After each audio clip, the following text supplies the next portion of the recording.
Assalamualaikum warahmatullahi wabarakatuh.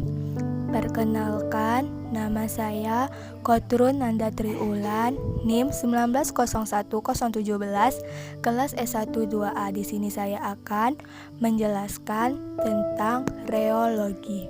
Apa sih reologi tersebut? Reologi itu terdiri dari dua kata, yaitu reo mengalir, logos artinya ilmu. Jadi, reologi tersebut menggambarkan aliran cairan dan deformasi dari padatan.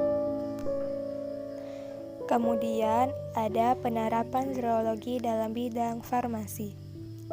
Reologi tersebut terlibat dalam 1. Pencampuran dan aliran bahan-bahan. 2. Pengemasan bahan-bahan ke dalam wadah dan pemindahan sebelum penggunaannya. 3. Pengeluaran dari tube atau pelewatan melalui sebuah jarum suntik.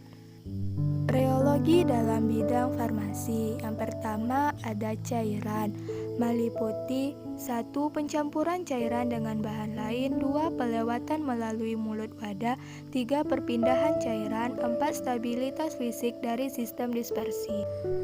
Selanjutnya reologi dalam bidang farmasi. Yang kedua ada semi solid, meliputi yang pertama penyebaran dan pelekatan pada kulit, kedua pemindahan dari wadah atau pengeluaran dari tube, ketiga kemampuan zat padat untuk bercampur dengan cairan-cairan yang lain, 4. Pelepasan obat dari basisnya. Kemudian reologi dalam bidang farmasi yang ketiga ada solid atau padatan, meliputi 1. Aliran serbuk dari corong ke dalam lubang pencetak tablet atau ke dalam kapsul selama proses pembuatan. Yang kedua, kemampuan pengemasan dari padatan dalam bentuk serbuk atau granul. Yang penting dalam reologi yang pertama kecepatan tekanan, 2. besarnya tekanan, 3. geser kental, 4. sistem geser encer. Selanjutnya ada tipe aliran. Tipe aliran di sini terbagi menjadi dua, ada Newton dan non-Newton. Newton. Aliran Newton adalah jenis aliran yang ideal. Cairan yang bersifat ideal adalah pelarut, campuran pelarut, dan larutan sejati. Semakin tinggi viskositas, maka semakin tinggi tegangan geser. Tidak membutuhkan energi atau tekanan untuk bisa mengalir karena akan mengalir dengan sendirinya, mengikuti gaya gravitasi sehingga viskositas zat tidak berubah. Contohnya adalah air. Selanjutnya, reologi berhubungan dengan viskositas.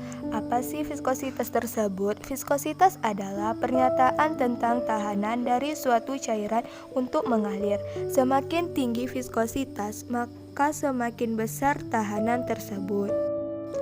Yang kedua ada non-Newton. Aliran ini dipengaruhi oleh adanya kecepatan dan besarnya energi atau tekanan sehingga bisa mengalir. Bila tidak diberi tekanan, maka sediaan ini tidak akan mengalir. Artinya, untuk mengalir sediaan ini membutuhkan bantuan. Karena adanya tekanan atau energi, maka viskositas dari sediaan akan berubah. Pembagian sistem non-Newton itu terbagi menjadi dua. Ada time independent, terdiri dari plastis, pseudoplastis, dan dilatan. Yang kedua ada time dependent, terdiri dari thixotropik dan anti-thixotropik. Reologi sediaan padat. Terkadang aliran yang jelek bisa diakibatkan karena adanya kelembapan di mana pengeringan partikel-partikel akan mengurangi lekatnya partikel. Pada proses pembuatan tablet, serbuk yang digunakan harus memiliki sifat alir yang baik dengan memperhatikan 1. bentuk dan ukuran partikel, 2. porositas, 3. kerapatan jenis, 4. kelembapan, 5. elektronegativitas. Jadi, untuk memperbaiki sifat alirnya bisa digunakan glidan atau pelincer seperti silika, talkum, dan amilum. Sekian penjelasan tentang reologi dari saya. Assalamualaikum warahmatullahi wabarakatuh.